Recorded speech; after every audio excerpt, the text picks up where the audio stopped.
Well, hello all. These shorter days of winter have us gathering around this campfire earlier in the evening, and the warmth from the burning wood feels real good. It's colder here, and it's in the 20s most nights.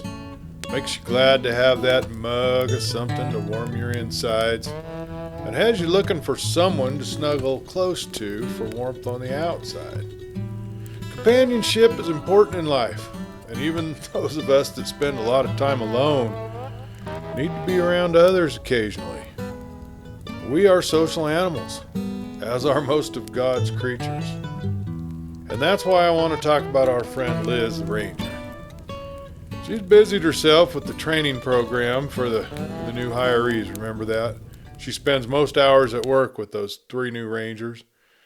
And the familiarity that comes with so much close contact has them all trading stories and laughing with one another. And that's companionship. Kind of like we do here around the campfire. Now, most days would find Liz briefing the 3 in the coffee room, the Forest Service office. She'd brief them on the day's work plans. Then the group of new hires would head out of the parking lot and get into their work truck or trucks if they'd split and drive on to the job site. Liz then had the time to make her rounds of the facilities before joining the others, wherever they were working. It worked out well for all. Now, this particular day, they've had a project going on.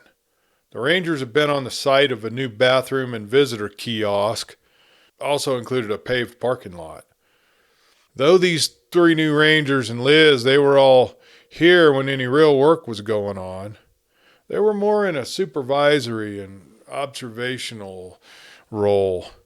The work was being performed by subcontractors that were specialists in the trades working through a federal government-hired general contractor. So in this way, the team of Rangers were learning quite a lot. And Liz had just checked in with the 3, then headed out to do some routine inspections. And she was out to check a few of the more remote facilities today. Since there was only to be concrete block work done today, she had the freedom to get away from the job and left the trainees to observe the work. Liz decided to head out to inspect that region that had burned earlier in the summer. You remember we talked about that. Now, the Ranger parked in the same lot near the bathroom at the trailhead where she slipped and she fell and became unconscious, only to wake up in that cave up on the hill after being rescued by what she believed was a friendly Bigfoot. Though that was only a few months back, it was still a fresh memory and left many questions still unanswered. She shouldered her day pack, attached her bear spray and flashlight to her belt. She was feeling a little better prepared than usual. She even packed a pretty good lunch today. One of her new trainees, Cody, you remember him, he'd given her some elk summer sausage that he'd made. And oh boy, was it tasty. Being a hunter, he usually brought some tasty treats to share with his coworkers. Ranger Liz didn't really eat a lot of meat. It wasn't that she didn't like it. It was just that she preferred natural game. And she didn't hunt, so when the opportunity presented itself, she absolutely enjoyed it. So she started out from the parking lot along the same path that led her to the caves up on the ridge top a mile or so away. We talked about that as well. You know, that same trail that she'd used like 3 times now. So she hiked up to the ridge to try to find some answers in the cave before. If we remember, it was a nice hike through the tall trees. She was stepping well, and it felt good to be in the woods, just moving slowly and enjoying the hike. The Ranger reached the ridge line, and the view was just spectacular. Liz could see across that large canyon to the mountainside that had burned in the summer fire. What a sight. Black and gray. Though there would be some green grasses by next summer, it just looked like a wasteland today.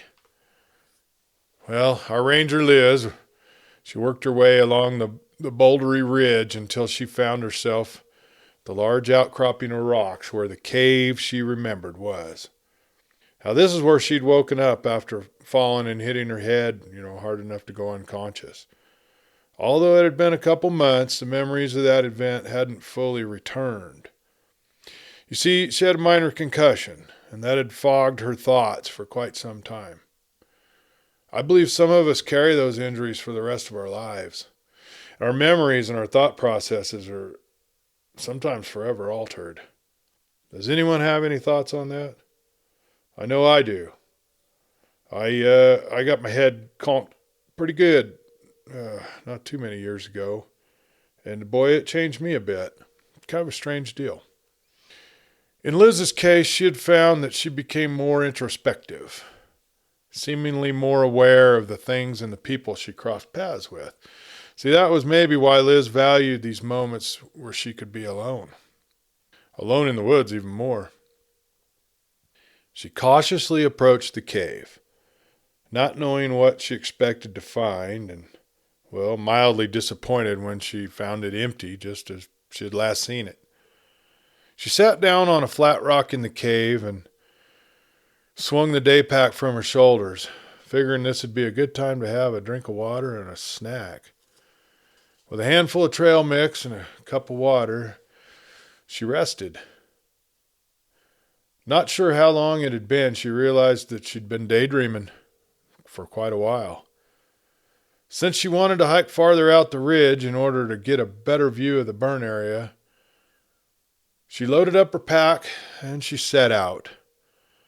As the ranger got further down the ridge, the foliage changed. The trees got smaller and bushier, and the brush got a lot thicker and harder. It was hardier brush. There were times that she was forced to backtrack to find a way through the thick brush. She wasn't on any main trail. She was just following a series of small game paths, just sort of whatever the least resistance was between the bushes. The going was so slow now, and the brush was so thick that the ranger wasn't really making any real headway. She seemed to be working her way around the perimeter of this large depression that she could see off to the side. It looked to be about 150 yards across, covered in thick brush, about 10 foot tall, and boulder piles everywhere. There was a spring sprouting from a rock outcropping where the water ran down along the ground for about 100 foot, forming small pools and feeding a little meadow. Strangely, the water seemed to disappear. The ranger was curious and followed the stream to a rock pile. The water ran into the ground through what looked to be a cave mouth. Now, this wasn't really unusual, as Liz knew that there were many underground streams and rivers in these mountains. She circled the rock pile and she came to a halt. Just in front of her, no more than 20 feet, was a well-used trail that ran right into the earth between two of the boulders. Our ranger Liz felt fear. The hair on the back of her neck was standing up and her eyes were darting around. Not sure why, but she was sure that she wanted out of there. Back up a few paces and moving away, as well as she could move in that thick brush surrounding the little oasis, she struggled with her pack hanging up on every bush, making her progress slow and noisy. After 20 minutes of pushing through the brush and the trees were taller, and because less sun reached the forest floor because of the trees, there was less brush to wade through. She stopped and took her pack off, setting it on a low rock. She plopped down next to it. She closed her eyes, drawing a huge breath and holding it in while silently counting to 10, releasing the air from her lungs. She opened her eyes and looked fully around, relieved that she was still alone. Then she began to ponder what she'd seen. Though it was her district, she'd never been on that particular slope. The main trail was below that clearing by at least a half a mile, and the ridge tailed out above about a quarter mile. And because of the thick brush, there was no reason to traverse that slope. There was no known water source, except for what she found. So the hunters would have no thought as to what there'd be any game there. There was no good reason to be there. The water that came to the surface then disappeared into the cave complex made that really an exceptional spot. Whatever it was that used that trail and lived in that cave was probably never bothered by people. Well, Liz was thinking this would be a good experience for her 3 new trainees. With the 4 of them, they could safely explore the clearing and cave complex. It'd be a good team-building experience. She found the trail down the hill and walked the mile back to the parking lot. And driving out of the lot and down the hill, she vowed to make it happen the first chance possible. And so it was early the next week. The job was on hold, waiting for the roofing contractor to get some materials that he needed to roof the bathroom and the kiosk. Some sort of back order at the factory. You know how it is. Well, Ranger Liz saw this as the perfect opportunity for the 4 of them to go on a hike and do a little exploring. The team split up to perform facility inspections and met up in the parking lot at the trailhead by 10 in the morning. As per requirements, Liz held a quick safety meeting. They call them, tailgate safety meetings? They all checked their equipment. There's bear spray, whistle, a belt knife or a folding knife, and they all carried their government-issued handheld radios. Besides that, all 4 had day packs with first aid equipment, lunch, and other essentials. Ranger Liz led them out away from the facility over the unmarked path that she had been on several times now. They would head to the cave where Liz lay after being rescued. Then they'd work their way down the ridge through the thick brush and hopefully be able to find that little clearing with the spring creek and the cave. So they walked for about an hour before coming to the ridge line. They stopped for water and decided to eat lunch. They sat around on the rocks and enjoyed the view across the drainage. Darius was silent as he ate his lunch, just staring at the vista that was the canyon and the 2 mountains beyond. He smiled at the others and said, "This sure ain't like Atlanta." When they had finished and shouldered their packs, they started out again, following Liz single file down the ridgeline. They stopped and caught their breath many times as they worked their way down that slope, as the brush got thicker and thicker, until their pace was just nearly a crawl. The 3 new rangers were all wondering what their boss had gotten them into and doubting it could be worth it, when just as Liz remembered, they broke through the outer ring of thick brush and stepped into a clearing with low brush and grasses. All 3, and even Ranger Liz, were amazed at the beauty of this little oasis on the rough, dry hillside. None of them spoke as they all took in the splendor. They let their eyes travel over the grasses fed by the spring water, then to the little flooded creek that ran through a rocky flat and disappeared into a boulder pile halfway across the clearing. It reminded Cody of the football stadium at the high school in Twin Falls where he played 4 years varsity. This little natural bowl on the side of this mountain could fit the whole stadium, bleachers and all. They began to explore. Megan squatted down next to the creek and studied the water. She identified several insect species that were known to be food for the mountain brook trout found in this area. Though she didn't see any fish, she did believe that there could be some if they did a little more searching.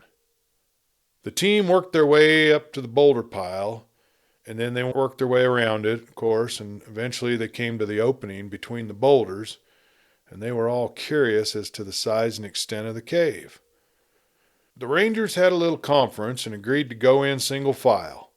It would be Liz, followed by Cody, then Darius would be near the mouth, and Megan would remain outside as sort of a safety officer. They had no idea how far back the cave went. They weren't really prepared to do any rappelling or going through any really tight passages. Mostly just curious. They figured to get a basic look, and if it looked interesting, they'd come back with the proper gear for safe exploration. So Liz and Cody set their packs down, got out their flashlights, and they entered the cave mouth. Large enough to stand in, the entrance worked around a boulder to the right and began to descend at a fairly steep angle. The two rangers worked their way twisting and descending for a good 75 foot down into the earth. The creek from the clearing joined the passage and created a moist, cool atmosphere, running off to the side and just in sight of the explorers. As the cave passage turned back to the left into a fairly large chamber, maybe as big as your living room, with a ceiling that started just over their heads and just soared to over 25 foot or so across the room. As they panned their lights around the cave chamber, they could see that the floor dropped away 10 feet in front of the two. Then at the far edge of the room, there was a ledge and what looked like maybe would have been an opening beyond that. Well, Liz turned and talked with Cody, and they agreed that if they were to go any farther into this cave, that they would need some serious safety equipment. So, making their way back out, they told the other two rangers what they'd seen. And Cody led them both down one at a time to give them a look at the beauty of that cavern. As they repacked their gear and readied themselves for the hike out through the tough brush, they discussed and all agreed that they were interested in exploring that cavern more closely, but were all thinking that some serious planning would take place first. You see, this cave looked to have lateral passages and could have hidden caverns. So satisfied that they had a good experience, plenty of exercise, they worked their way back through the brush and toward the Forest Service pickups in the lot. The three trainees laughed about how their boss's little team-building exercise had left them all sore and scratched up from the extreme hike and the tough brush busting they'd done. Liz, however, she hadn't said much as they walked out. She was preoccupied. She was trying to digest the implications of what she'd found in the cave on a rock ledge. So Cody hadn't seen it as he was leading the way back to the surface. She wasn't sure she could share this information yet. But one thing that she was sure of, there was no mistaking the long-sleeve Reggae Fest t-shirt that she lost to that hairy beast. And folks, I was talking about how important companionship is. You can see that something like spelunking is not to be attempted without a companion. For safety reasons, of course. And campfires, they just warm your soul when you get to share them with others. So enjoy each other's company, folks. You never know when your last campfire will be. Till next time, this is Clay Steele. Good night, all.